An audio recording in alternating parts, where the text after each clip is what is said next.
राम राम दोस्तों, आज की इस वीडियो में मैं बताने जा रहा हूँ सीपीयू को असेंबल कैसे करें। स्टेप बाय स्टेप बताऊंगा दोस्तों। प्लीज़ मेरी वीडियो को लास्ट तक देखें, स्किप ना करें प्लीज़ दोस्तों। बहुत ही अच्छा तरीका बताऊंगा, आप घर पे ही पीसी को असेंबल कर सकते हो दोस्तों। आपको कहीं जाने की ज़रूरत नहीं।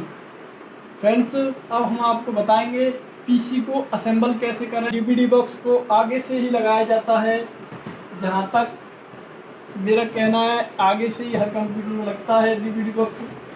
दोस्तों थोड़ा आराम से लगाना। तो हमने सेट कर दिया है, डीवीडी बॉक्स सेट कर दिया। इसमें दोस्तों देखिए फ्रेंड्स, अब हमने डीवीडी बॉक्स लगा दिया है दोस्तों। अब हार्ड डिस्क को सेट करेंगे। उसके बाद थोड़ा सावधानी से करना, हार्ड डिस्क डैमेज भी बहुत जल्दी हो जाती है।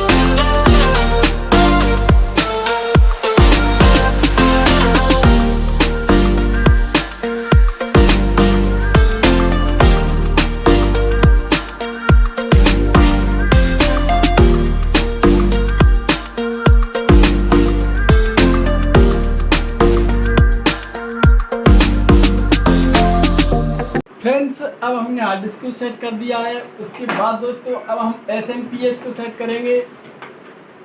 फ्रेंड्स, ये हमेशा SMPS अंदर की तरफ से सेट होता है।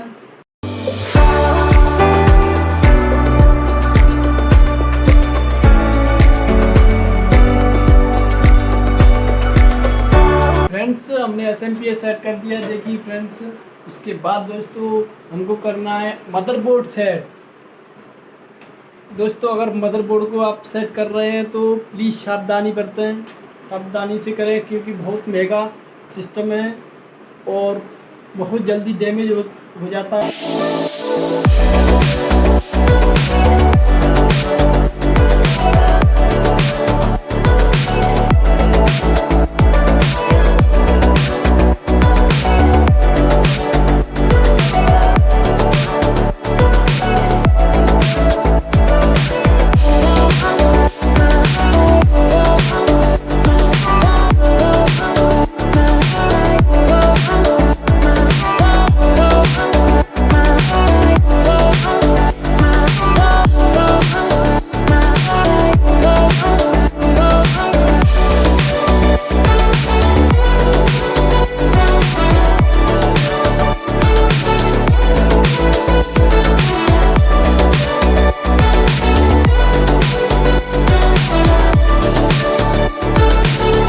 उसके बाद दोस्तों अब हम रैम को सेट करेंगे। इसमें दोस्तों इन साटा केबलों को लगाने का तरीका बताते हैं आपको कैसे लगानी है साटा केबल। एक केबल तो हार्ड डिस्क में लगती है और मदरबोर्ड में लगती है, एक केबल डीवीडी बॉक्स में लगती है और मदरबोर्ड में लगती है।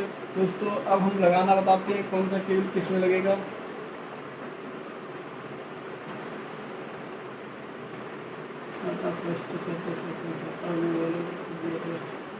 इसमें लगेगा फ्रेंड्स, ये हमने सेट कर दिया मदरबोर्ड में।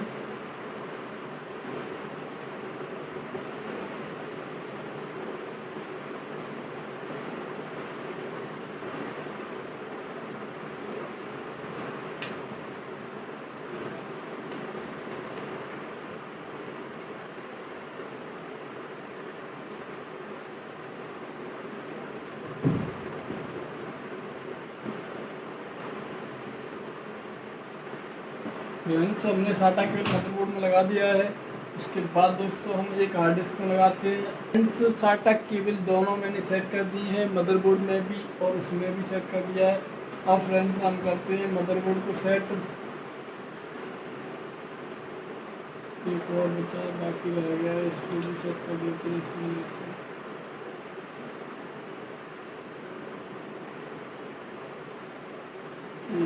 सेट